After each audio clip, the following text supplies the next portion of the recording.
So, you're thinking about the 10K. For a lot of people, it's just this big test of endurance, right?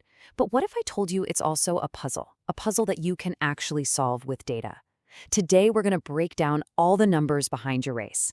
We're going to help you turn that hopeful guess about your finish time into a cold, hard, calculated plan. Let's get into it. First things first, what's your number? Are you just looking to cross that finish line for the very first time? Or are you chasing something specific, like finally breaking that 50-minute barrier? Whatever your goal is, we're going to give you a data-driven roadmap to help you get there. Okay, so before you can figure out where you're going, you gotta know where you're starting from. So let's begin with a benchmark and see how other runners are actually performing. This is gonna help us set a realistic goal that's based on objective data, not just wishful thinking. Check out this table. It breaks down the average 10K times for Korean runners, sorting them by age and how good they are. So, for example, take a look at an intermediate male runner in his 30s. His average is right around 47 minutes. Now compare that to an advanced female runner in her 20s. She's finishing in under 50 minutes. Look, this isn't about judging anyone. It's just about finding your spot on the map so you can chart a realistic course forward. So what do these categories, beginner, intermediate, advanced, even mean? Well, according to the source data, beginner puts you in the top 95% of all runners. Intermediate means you're in the top 50%. You're faster than half the people out there. And advanced? That means you are in the top 20%. So go ahead, find where you fit on this chart, and you can get a really clear picture of what the next level looks like. All right, we've got our benchmark. Now let's get into the real meat of it, the core of any good race strategy, the science of pacing. This is where we stop hoping for a good time and start engineering it with numbers. And you know what? The math here is actually beautiful in its simplicity. Your final time is just a direct result of your average pace per kilometer. That's it. You want to run a 10K in an hour? You need to hold a 6-minute kilometer pace. Want to break 50 minutes? That number has to be 5 minutes per kilometer. It's a simple equation, and it all comes down to maintaining that one magic number. Okay, so how do you actually maintain that average pace?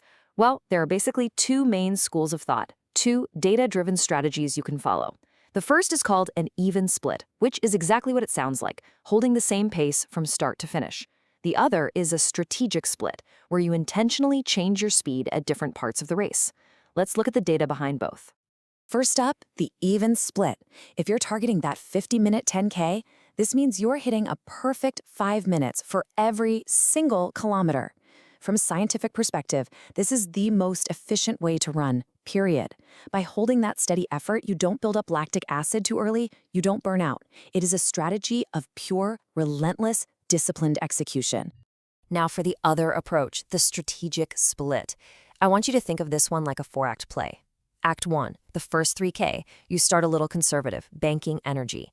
Act 2, from kilometers 4 to 7, you lock into your goal pace, a steady 5 minutes. Act 3, kilometers 8 and 9, this is the critical zone. This is where you push a little harder. And finally, the last kilometer, that's an all-out sprint to the finish. It's way more tactical. So we've set a goal, we've even picked a strategy. But here's the million-dollar question. Is that goal actually achievable for you right now? To answer that, we can't just rely on hope.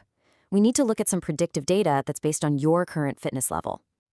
This is where things get really cool.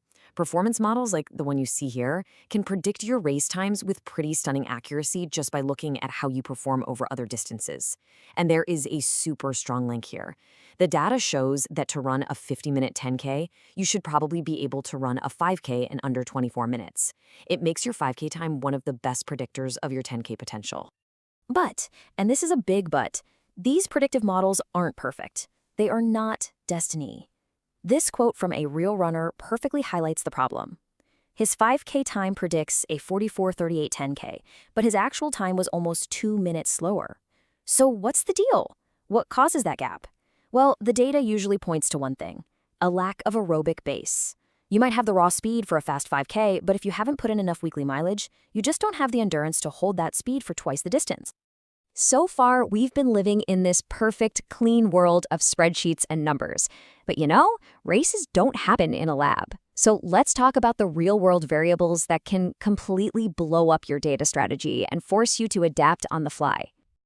And the biggest wild card on any race day is, of course, the weather. You have zero control over it, but what you can control is how you adjust your plan because of it. And trust me, heat and humidity have a direct, measurable impact on your body and your pace. This right here is the Heat Stress Index. It's a really simple tool for adjusting your pace on race day. All you do is add the temperature in Fahrenheit to the dew point. If that number is under 100, you're good to go. No adjustment needed. But as that number climbs, you have to slow down. For example, if the index is between 141 and 150, the data says you have to slow your planned pace by 3 to 4.5% just to maintain the same level of effort. So what does that percentage actually mean? Let's make it real. If your goal pace was that perfect 5 minutes per kilometer, adding a 4.5% adjustment means your new target pace is 5 minutes and 14 seconds per kilometer. Trying to force that original pace in bad conditions isn't being tough, it's just bad data management, and it's probably going to cause you to crash and burn before you ever see the finish line. The other huge variable is the course itself, specifically hills. On a hilly course, your watch can become your worst enemy. The goal is to maintain an even effort, not an even pace. That means you have to accept you're going to slow down going up to save energy, and then you use the downhills to get your rhythm back. And here's something interesting. The data actually shows that a really steep descent, like -11%, can be incredibly hard to run fast because it's so technically demanding.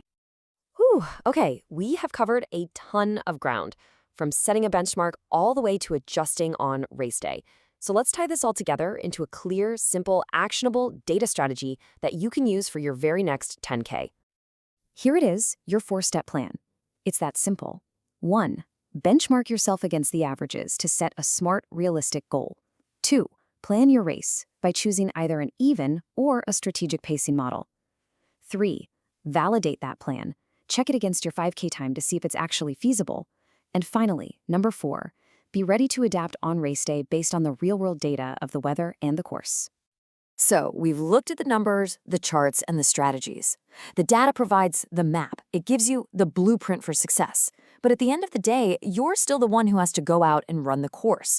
So the real question is, how is all this data going to change what your training run looks like tomorrow?